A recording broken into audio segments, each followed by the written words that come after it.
Hello बच्चों, welcome to ज्ञान केंद्र। और आज हम सम एप्लीकेशन ऑफ ट्रिग्नोमेट्री के कुछ मतलब उसके बारे में पढ़ेंगे। मतलब इस चैप्टर को कंप्लीट करते हैं। ठीक है, ये वन शॉट मैंने इसलिए बनाया क्योंकि इसमें ज्यादा कुछ है नहीं।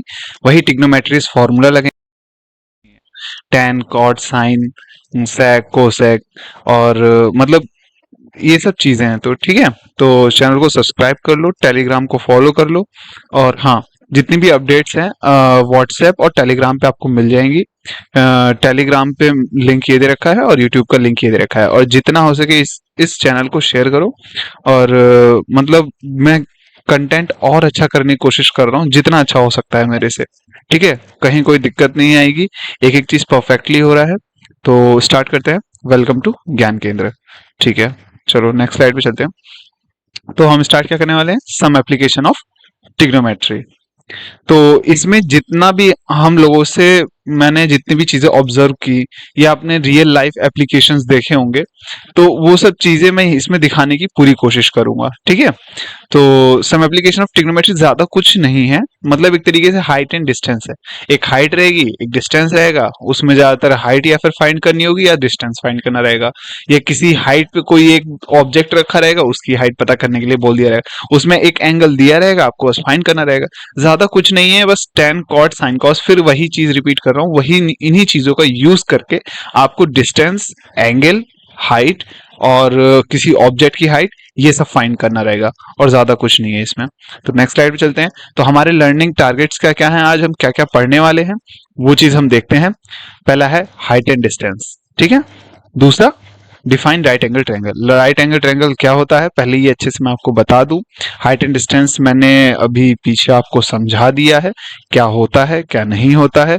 हाइट मतलब किस चीज की देखी जा रही है, ऑब्जेक्ट की देखी जा रही है, या किसी मतलब वॉल है, वॉल के ऊपर एक मैंने फ्लैग रख दिया है, वो मतलब वो भी एक हाइट कंसिडर्ड होगी। अभी मैं कुछ क्वेश्चंस कराऊंगा इससे रिलेटेड। और डिस्टेंस रिलेटेड वही सिंपल, मतलब जैसे एक मान लो ऑब्जेक्ट किसी दूरी पे है और कोई मतलब एक टावर है, वहां से कोई आदमी ऑब्जर्व कर रहा है। ठीक है, मान लो नीचे कोई कार है, एक आदमी टावर पे खड़ा है और वो कार धीरे धीरे आगे बढ़ रही है। मान लो वो 45 मीटर चला, अब टावर से बची हुई डिस्टेंस कितनी होगी अगर वो उससे 60 डिग्री एंगल बना रहा होगा। तो मतलब ऐसे ऐसे क्वेश्चंस होंगे। और एक ऐसा क्वेश्चन होगा कि मान लो कोई लाइट हाउस है, लाइट हाउस जानते ही होगे, मतलब जहाँ पे सी वगैरह, मतलब जब जहाज वगैरह जब ट्रेवल करते हैं तो लाइट हाउस का डायरेक्शन लेके वो लोग ट्रेवल करते हैं। वो उसी का पहले इसी तरीके से देखा जाता था पहले जमाने में, अब तो शायद चेंज हो गया है। लाइट हाउस को एक तरीके से सेंटर बना दिया गया है, रेडार के थ्रू चीजें आने जाने लगी हैं। पहले क्या होता था, लाइट हाउस मतलब रहता था, उसमें से लाइट निकलती थी और मतलब उसी का पीछा करते थे, जो शिप वगैरह होते थे उसी के डायरेक्शन में जाते थे। कुछ लोगों ने ऐसा ध्रुव तारा देख के मतलब अपने जो मतलब सोलर सिस्टम है उसके अकॉर्डिंग मतलब ट्रेवल करते थे। हाँ, वो भी एक सिस्टम ठीक है। और ये भी मतलब ज्यादातर लोग उस तरीके से वो डायरेक्शन फाइंड नहीं कर पाते ज्यादा टाइम, तो इस वजह से लाइट हाउस बनाया गया था। तो उस लाइट हाउस से रिफ्लेक्शन नीचे पड़ रही है, आप शिप पे खड़े हो, अब कितनी उसकी हाइट होगी कि अगर ये इतना एंगल बना रहा है, तो वो सब चीजें आप फाइंड करोगे। और किसी ने कोई एक मूवी आई थी पहले, जिसमें मतलब भूतिया टाइप से थी उस लाइट हाउस के बारे में, मतलब मतलब उसमें कोई भूत वूत वगैरह ऐसे करके कुछ समथिंग था। उतना याद नहीं है मेरे को, तो वो उससे रिलेट करके देखोगे तो मजा आएगा। और बाकी जो बच्चे कार्टून वगैरह देखते हैं उसमें बहुत सारे कार्टून्स ऐसे हैं, पॉपॉय द सेलर अगर किसी ने देखा होगा, तो उसमें भी ऐसी करके चीजें एप्लीकेशन दिखाई गई हैं। ठीक है, तो आगे चलते हैं और कुछ डेफिनेशंस देखेंगे। रियल लाइफ मतलब आइडेंटिफाई करेंगे रियल लाइफ एप्लीकेशन वगैरह क्या होती है। रियल लाइफ एप्लीकेशन तो मैं अभी बता दे रहा हूँ, इससे आज मैंने इसकी स्लाइड उतना बनाया नहीं है, प्रिपेयर नहीं किया। आइडेंटिफाई रियल लाइफ ये सिर्फ मैं आपको समझा समझा के, मतलब पूरा एक तरीके से ऑल ओवर थिंग जो भी चीज इसमें प्रेजेंट है वो सभी रियल लाइफ एप्लीकेशंस हैं। फिर उसके बाद हम लोग क्या देखेंगे, some questions and height and distance. कुछ क्वेश्चंस होंगे किस पर, हाइट एंड डिस्टेंस पर, तो हम उसको करेंगे। और कैसी लगी स्लाइड वगैरह, मतलब कैसा मैंने बनाया है, प्रेजेंटेशन कैसा लगा आप लोगों को, तो ये भी कमेंट करके जरूर बताना। और देखते हैं जितना तक कमेंट रहेगा शायद वीडियो की रीच उतनी ज्यादा अच्छी हो जाए। तो मैक्स टू मैक्स कमेंट करना, शेयर करना, और जितने लोग फॉलो कर सकते हैं फॉलो कर लेना। चलो आगे चलते हैं। तो पहले देखते हैं इंट्रोडक्शन ऑफ, मतलब ट्रिग्नोमेट्री है क्या। तो मतलब ये height and some application of trigonometry है क्या? तो इसमें सिंपली देखो, मैंने यहाँ पे क्या बना रखा है, अ, एक मिनट सॉरी। हम्म तो इसमें क्या बना रखा है हमने, हाइट एंड डिस्टेंस दे रखा है, जिसमें ये हाइट दे रखी है पेड़ की और ये क्या दे रखा है, डिस्टेंस दे रखा है। ठीक है। और हाइट एंड डिस्टेंस दे रखा है, तो इसको पेड़ की क्या मान लिया है, ए बी मान लिया है, इसको क्या मान लिया है, सी मान लिया है, और कोई एक एंगल थीटा मान लिया है। ठीक है। तो अब हम क्या कर रहे हैं, तो ये क्या लिखा हुआ है इंट्रोडक्शन में, in a trigonometry height refers to the measurement of an object. Height क्या रेफर कर रहा है, किसी ऑब्जेक्ट का वर्टिकल डायरेक्शन में मेजरमेंट रेफर कर रहा है, और जो डिस्टेंस है वो हॉरिजॉन्टल में, हॉरिजॉन्टल डायरेक्शन में कुछ स्पेसिफिक पॉइंट पे हम उसकी डिस्टेंस मेजर कर रहे हैं। तो ये डिस्टेंस ये रिप्रेजेंट कर रहा है, हाइट ये रिप्रेजेंट कर रही है। तो ओवरऑल यही हम पूरे उसमें हाइट एंड डिस्टेंस चैप्टर में देखेंगे। तो मतलब आपको कुछ अगर समझ में नहीं आए तो कमेंट करके नीचे बता देना, मैं उसका वीडियो बना के इसके साथ लिंक कर दूंगा और आप लोग देख लेना। तो ठीक है, आगे चलते हैं। अब राइट एंगल ट्रायंगल क्या होता है, यही चीज मैं समझाना चाह रहा हूँ, क्योंकि इसी का पूरा यूज हम अपने पूरे चैप्टर में करेंगे हाइट एंड डिस्टेंस में। तो राइट एंगल ट्रायंगल है क्या? पहला है right angle triangle, also known as, मतलब 90 डिग्री ट्रायंगल भी बोलते हैं इसको हम। ठीक है, राइट एंगल ट्रायंगल को 90 डिग्री ट्रायंगल, क्योंकि इसमें ये वाला पोर्शन जो है, ये वाला पोर्शन 90 डिग्री होता है। अगर ये 90 डिग्री है और ओवरऑल मतलब कितना होना चाहिए, सम जितना होना चाहिए 180 होना चाहिए। ठीक है। तो ये प्रॉपर्टीज ऑफ ट्रायंगल देखते हैं। ठीक है। तो प्रॉपर्टीज ऑफ ट्रायंगल क्या है, ये एल्टीट्यूड हाइट है, ये हाइपोटेनियस है, ये बेस है। ठीक है। तो ये एक तरीके स्पेशल ट्रायंगल होता है जिसमें एंगल किसके इक्वल होता है, 90 डिग्री के इक्वल होता है। तो the angle between the base and the altitude is an right angle triangle. ठीक है। इसमें हाइपोटेनियस क्या होता है, सबसे लॉन्गेस्ट साइड होती है। इतना तो आपने सबने 9th क्लास में पढ़ ही रखा होगा, इसको इस वजह से रिवाइज करा रहा हूँ क्योंकि इसका यूज अभी आप आगे वाले मतलब आगे वाले के इसी चैप्टर्स में और भी जगह बहुत जगह यूज होगा। ट्रायंगल चैप्टर में भी इसका बहुत यूज होगा। तो एक तरीके से राइट एंगल ट्रायंगल तो आप लोगों ने पढ़ ही रखा होगा, बस एक तरीके से रिवाइज करा रहा हूँ मैं, और कुछ नहीं है। ठीक है, आगे चलते हैं।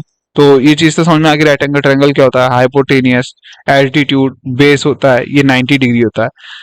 पूरा जो चैप्टर है इसी राइट एंगल ट्रायंगल पे है, और कोई ट्रायंगल यूज नहीं होगा। ज्यादातर आइसोसेलेस, आइसोस्केलेस और क्या बोलते हैं आपके इक्विलेटरल ट्रायंगल, शायद इसका भी यूज हो सकता है हो, वरना तो राइट एंगल ट्रायंगल में ही साइन कॉस टैन कॉट इन सब की वैल्यूज पुट होती हैं। ठीक है। और वो एंगल जो होता है वो यहां से लेते हैं, इन दो जगहों से। तो इतना ज्यादा कुछ है नहीं इसमें, आगे चलते हैं। तो right angle triangle concept clear हो गया, हम आगे देखते हैं क्या है। अब सम डेफिनेशंस, क्या क्या डेफिनेशंस हैं इस पूरे जो चैप्टर में, हम लोग क्या क्या डेफिनेशंस देखेंगे। पहला है लाइन ऑफ साइट, दूसरा क्या है, एंगल ऑफ एलिवेशन, तीसरा क्या है, एंगल ऑफ डिप्रेशन, और तीसरा चौथा क्या है, हॉरिजॉन्टल लेवल। तो यही कुछ पॉइंट्स हैं जो हम लोग किसमें देखेंगे, पूरे चैप्टर में देखेंगे। ठीक है। लाइन ऑफ साइट क्या होती है, एंगल ऑफ एलिवेशन क्या होता है, एंगल ऑफ डिप्रेशन क्या होता है, हॉरिजॉन्टल लेवल क्या होता है, यही सब हम लोग पूरे चैप्टर में देखेंगे। और यही मेन है, क्वेश्चन सॉल्व करने में ये सब चीजें आपको पता होनी चाहिए, यही डेफिनेशंस। और मतलब और भी टर्म्स थे, मैंने इसमें ऐड नहीं किया है। जैसे कि मतलब एंगल्स क्या होते हैं मुझे समझाना चाहिए था, और एल्टीट्यूड, बेस, डिस्टेंस कितना होना चाहिए, ये सब थोड़े थोड़े पॉइंट ऐड करने चाहिए थे, बट मैं सोचा कि वो बेसिक्स है, आपने ऑलरेडी पढ़ रखे होंगे, तो मैंने इस वजह से इसमें ऐड नहीं किया है। तो बाकी जितना डेफिनेशंस हैं, मैंने सारा जो इंपॉर्टेंट डेफिनेशंस हैं, जो एनसीईआरटी में भी अगर आप खोल के देखोगे, अगर पढ़ते होगे चैप्टर को, सब लोग क्या सोचते हैं मैथ्स में क्वेश्चन लगा दे, नहीं, पहले एक बार चैप्टर को रिव्यू कर लेना चाहिए अच्छे तरीके से, क्यों वो थ्योरी दी गई है। अगर वो थ्योरी दी गई तो आप ही के समझने के लिए दी गई, एक बार उसको पढ़िए ध्यान से। नहीं पढ़ने का मन करेगा, सिर्फ रीड कर लीजिए, सिर्फ रीड, एक 10 मिनट, 5 मिनट, 15 मिनट, ज्यादा। 10th की एनसीईआरटी ज्यादा बड़ी नहीं है, 11th 12th में जब मैथ्स की एनसीईआरटी देखोगे ना, तो फिर मतलब दो दो बुकें हैं, तो थोड़ा हैरान हो जाओगे। तो इससे बढ़िया अभी जो बुक है उसको ध्यान से पढ़ोगे तो ज्यादा अच्छा है, मजा भी आएगा, और छोटे छोटे कंसेप्ट भी हैं, और board exam point of view से बढ़िया भी तैयारी हो जाएगी। तो ये सब पॉइंट्स वगैरह सब अच्छे से ध्यान रखना। तो नेक्स्ट स्लाइड पे चलते हैं। तो लाइन ऑफ साइट क्या होता है, the line drawn from the observer eye to the point being viewed on the object is called the line of sight. मतलब इधर क्या दे रखा है कि line draw from the observer, जो ऑब्जर्वर की, यही मैंने फिगर लाइन ऑफ साइट समझाने में, angle of depression, angle of elevation और हॉरिजॉन्टल व्यू, यही सब समझाने के लिए मैंने एक ही फिगर को तीनों जगह यूज किया है। तो लाइन ऑफ साइट है क्या, मतलब एक तरीके से कि ऑब्जर्वर की जो आई से, ठीक है, ऑब्जर्वर के आई से किसी ऑब्जेक्ट को जब व्यू किया जाता है उसको क्या बोलते हैं, लाइन ऑफ साइट बोलते हैं। ठीक है, ये इंजीनियरिंग वर्ड में भी यूज होता है बहुत जगह। इंजीनियरिंग जब फील्ड में जाओगे तो उसमें लाइन ऑफ साइट, अगर सिविल इंजीनियरिंग लोगे तो वहां ये सब बोला जाएगा, तब समझ में आएगा। ठीक है, तो the line drawn from the observer eye to the point, मतलब जो ऑब्जर्वर आई, ऑब्जर्वर के जो आई है और किसी एक पॉइंट पे जब वो व्यू करता है तो जो एक लाइन निकल के आती है उसको क्या बोलते हैं, लाइन ऑफ साइट बोलते हैं। ये देखो फिगर में दिखा रहा होगा, ये लाइन ऑफ साइट ये है आपकी। ठीक है, तो इस chord is line of sight बोलते हैं इसको। नेक्स्ट स्लाइड पे चलते हैं। Angle of elevation.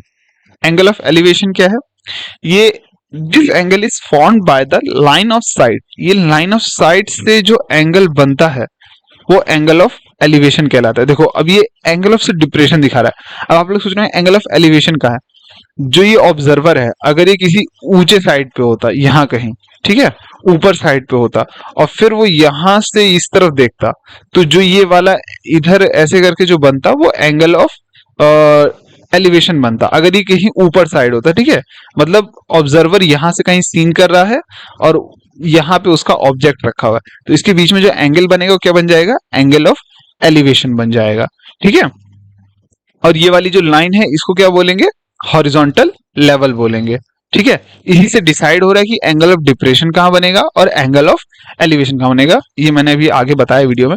तो एंगल ऑफ एलिवेशन क्या हो गया, the angle is formed by the line of site with the horizontal level when viewing a point above the horizontal level. जब हॉरिजॉन्टल लेवल के ऊपर से आप कोई एंगल फॉर्म करते हैं तो उसको क्या बोलते हैं, एंगल ऑफ एलिवेशन बोलते हैं।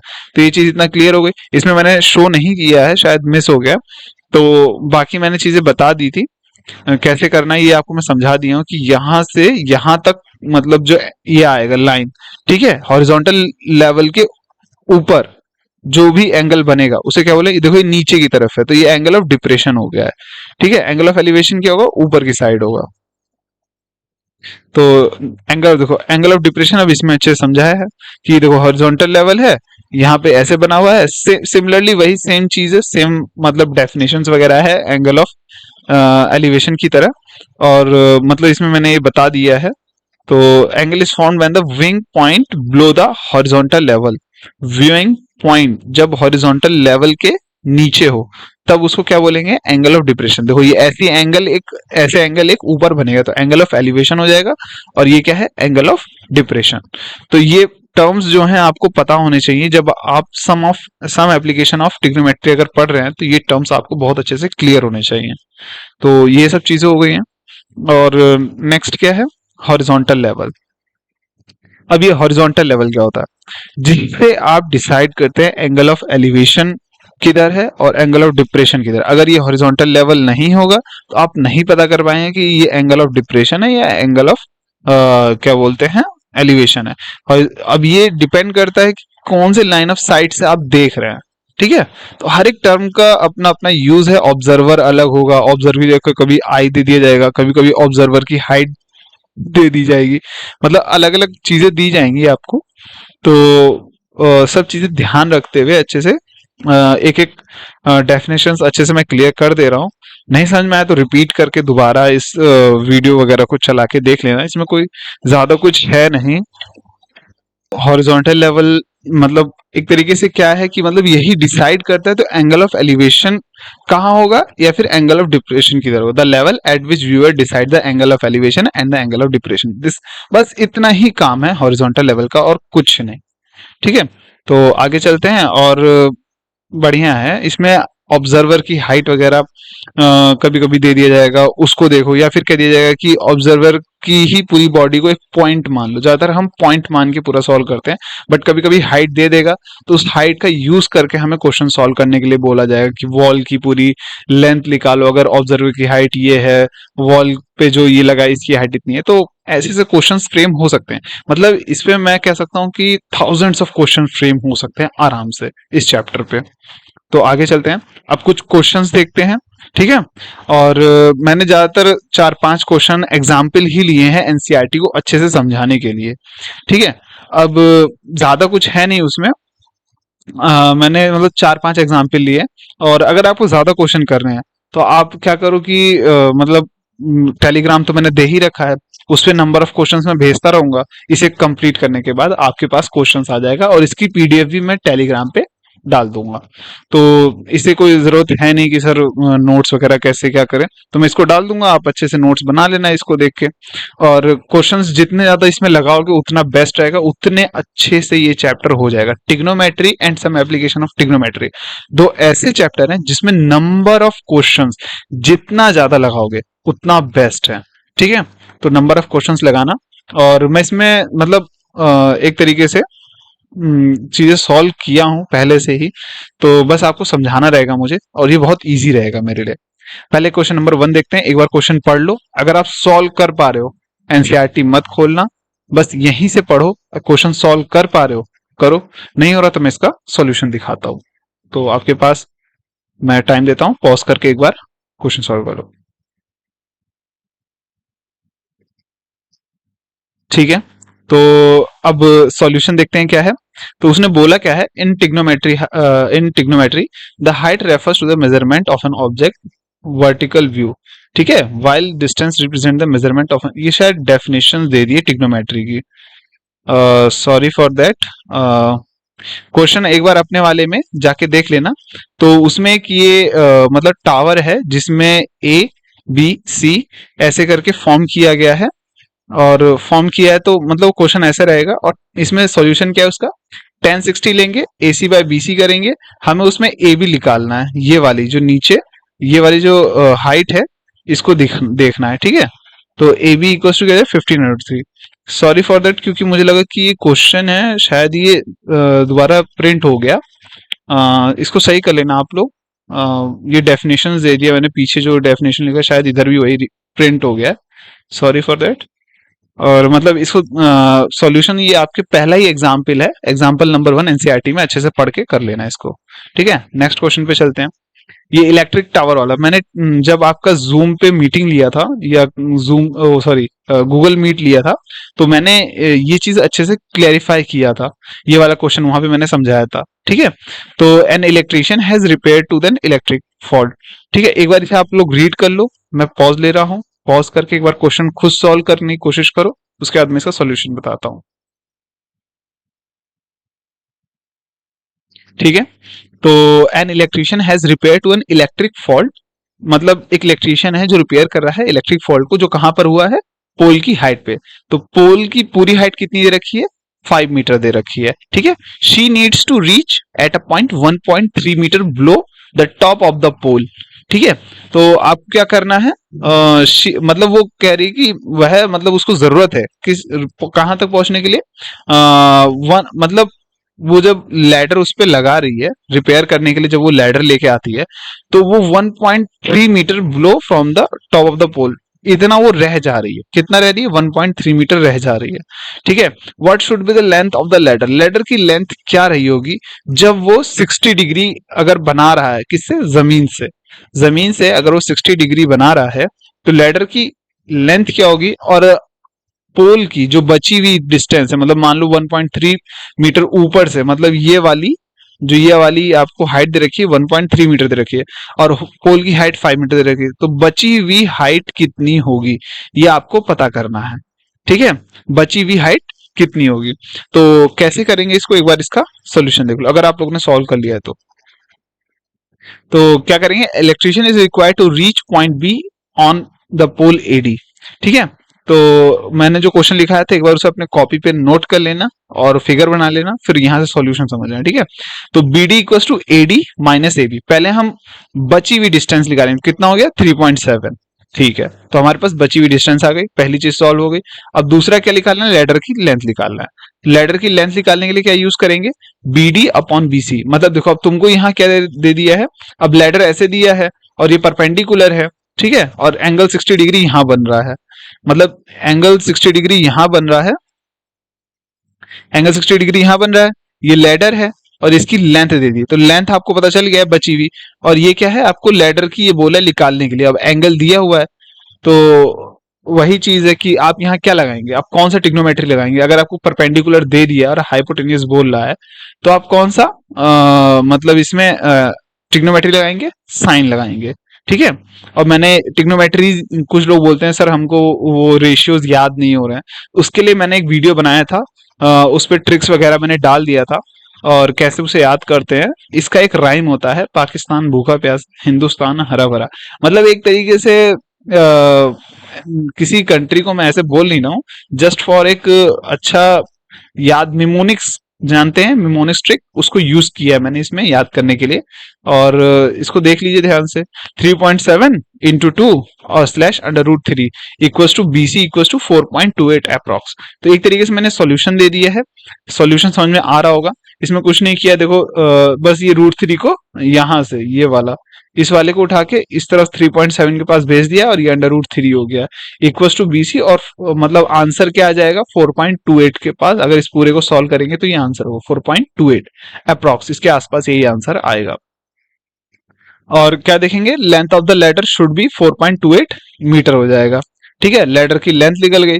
अब इसमें कॉर्ड निकाल के जो जमीन वाली डिस्टेंस दे रखी, कितना डिस्टेंस है लेडर और उसके बीच में, ये भी चीज आपको एक फाइंड करनी थी। देखो उसमें गिवन नहीं होगा, अगर पीछे जाओगे देखो इसमें गिवन है, नहीं गिवन है। आपको सिर्फ लेडर, आपको सिर्फ पोल की पूरी लेंथ दे रखी थी और कितना दूरी था वो दे रखा था और एक एंगल दे रखा। देखो आप कितनी सारी चीजें फाइंड कर पाए, लेडर की लेंथ फाइंड कर लिए, बची हुई पोल की हाइट फाइंड कर लिए, अब उसके बीच में कितनी दूरी पे रखा हुआ है वो भी फाइंड कर रहे हो, सीडी को, ठीक है। तो she should place the foot of the ladder at the distance of 2.14 metre from the पोल।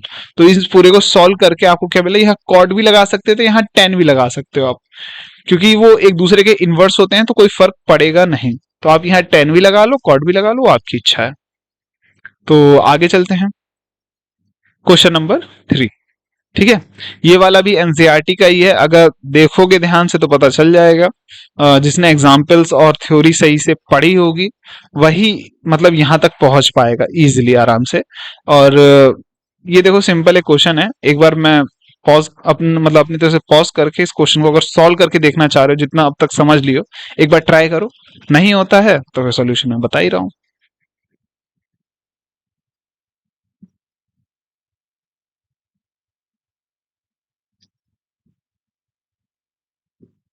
चलो ठीक है, तो आगे चलते हैं। तो जो सॉल्यूशन है इसका वो क्या है कि मतलब देखो सिंपली क्वेश्चन क्या है पहले वो समझ लो। मेन क्वेश्चन को समझना होता है कि from the point P on the ground, एक पॉइंट पी है ग्राउंड पर जो कि एंगल ऑफ एलिवेशन, देखो एक टर्म आया ना एंगल ऑफ एलिवेशन, ये मैंने आपको कहां पे एक्सप्लेन किया था, अभी कुछ स्लाइड्स पहले आपको मैंने एक्सप्लेन कर दिया था, ठीक है। तो ये एंगल ऑफ एलिवेशन बता रहा है कि एक पॉइंट है जो एंगल ऑफ एलिवेशन बना रहा है from the top of 10 metre tall building, जो कि कितना है 30 डिग्री। अब 10 मीटर टॉल बिल्डिंग है और ये 30 डिग्री बिल्डिंग से बना रहा है, ठीक है।